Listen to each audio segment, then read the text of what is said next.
All right, can everybody hear me on this microphone? We worked it, okay, we worked the kinks out, great. The other gentleman won the kickoff and they decided to defer, so I am up here all night. So they've chosen tomorrow morning, you get me all night. So they're happy for that, so. I'm happy to welcome back Ted Linhart. He was here, one of our previous RetroMagic. He runs DisneyDocs.net, which is an incredible resource of all things Disney documents, Epcot, you name it. So he and I sat down, we said, let's go through your documents, let's come back, and he has an amazing display. Everything you see tonight is over there in the Centaurium, and you're allowed to go over to him, he'll take them out of the case, you can peruse them, take some pictures with them, things. Amazing set of documents. So we're going to take a couple minutes, let Ted explain to you what's available for you to look at over the next day and a half, all right? So please welcome to the stage, once again, back to RetroMagic, Ted Linhart. Thank you. Welcome back, sir. Thank you very much. We've spent a lot of time going over these things on the phones. Yes, we did spend about an hour going through everything. Right. So I think we picked out about 20 or so, 15, we did. 20? We picked out 20, yes. Yeah. So I know you're going to kind of go through these. You know these better than I do, so I'm going to let you just tell me when to move on. Okay, so the first slide here on the left is a document looking at Epcot in a kind of a middle stage between Walt's vision of the city and the theme park we know, when there was a vision of having Epcot be more of an educational showcase for companies and universities and people to study. It's a fascinating way of thinking about Epcot, and this is a brochure Disney put out to sell that idea on the left. On the right is part of an archive from Joseph Mankiewicz, the film producer, who was hired by Disney to think about what Spaceship Earth could be. It's a very large archive, only brought one document, but it summarizes a lot of what he thought. He had a very focused idea that was very deep and very introspective, a little too heady for probably Spaceship Earth, the reality of a theme park attraction. But it's fascinating to see this film producer, this legendary film producer, come up with ideas for Spaceship Earth. And I'm noticing something for the very first time here on that first document. There's a piece of artwork. John DeCure brought in the piece of artwork that's on that cover, so and it's in there. A big piece a of reproduction of it. A much larger version of that, what's on the cover, is which here. Which is amazing. So the left side here is a nomenclature guide that is the official way to talk about everything at Epcot when it opened in 1982, obviously. So it's kind of cool just to see how Disney thought about every item and how it should be referred to. And the right is the master script for the Epcot opening ceremonies that goes through everything that happened that weekend, from the food and the parades and the dancing. It's very detailed. It's also very long. The left side is another kind of this middle ground Epcot vision of having it be more of an educational showcase. So this is a brochure to kind of sell that through. And the right side is a very early Orlando Land magazine, 1975, view of what Epcot could be when it was going to be a little bit more of a city, and thinking about a really early view of Epcot from 75, obviously 7 years before it opened. So it's very interesting to see the early ideas of Epcot maybe coming to fruition at Disney World. And I want to add too, if any of these, if you don't get a chance to see them, they're all archived on your site. So you can download the PDF and read them. Everything here is on DisneyDocs.net. And you've even told me some of them are nighttime, can't sleep. Yes. Yeah. Yes. Very dry. On the next slide, there's two press kits. One is a pre-opening press kit with photos and press releases, and the other is an actually opening day press kit with same sorts of items. You can see some of the differences between pre-opening and opening, some changes made, but similar materials in both. Like everyone here, love Horizons. My whole idea of doing this, the early initiation was when I was 15 and rode Horizons in 1985, so I love having Horizon stuff. So the left side is a very technical manual with all the Horizons electronics and details of how all that works. And the right side is a similar version, that reference copy. It's not quite as long, but it's still a very technical look at all the mechanics behind Horizons. And actually use that. You're going to see tomorrow Horizons Revisited. I think a lot of you have watched that before on our YouTube channel.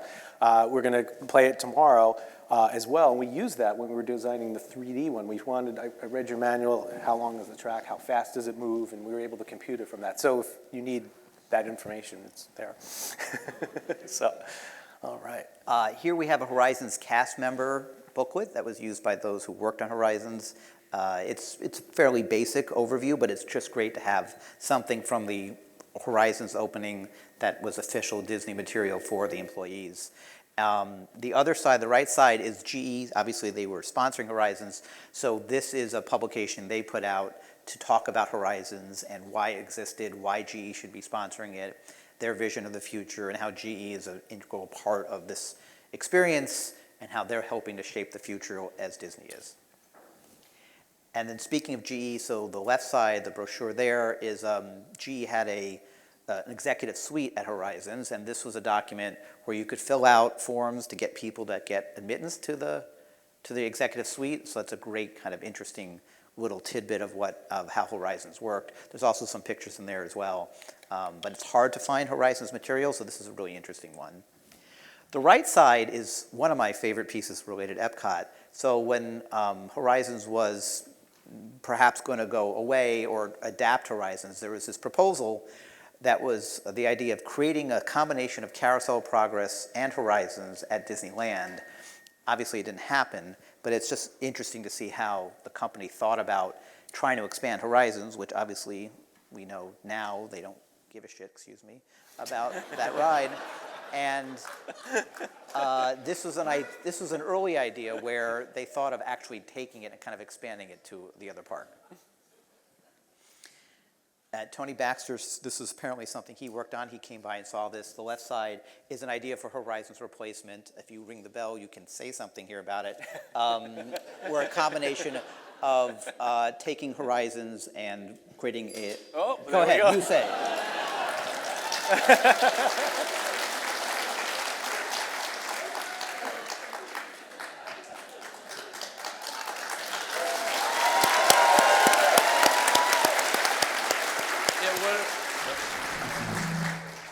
Yeah, so in that brochure, you'll see the first look at something that became Soaring Over California.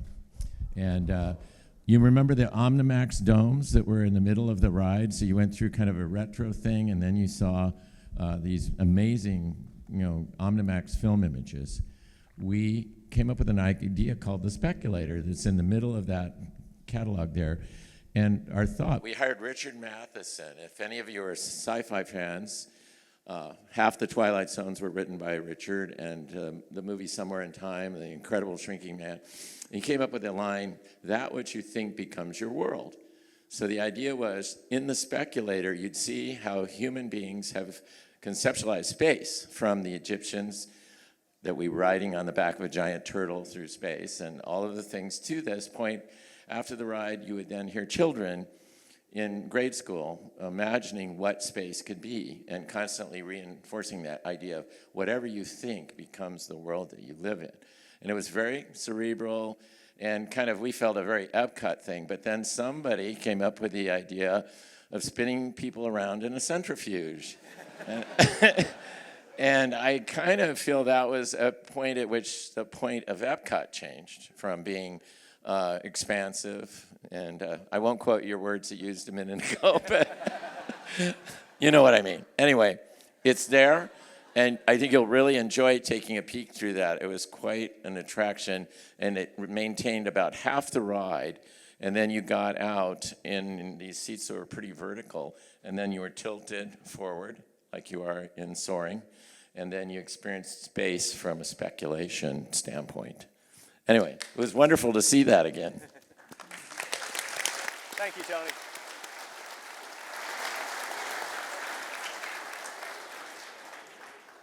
So we're on the second one, Yeah, the other right? item here, not as on the right. interesting, but it's an official opening guide to Epcot Center that just kind of goes over the general Epcot facts.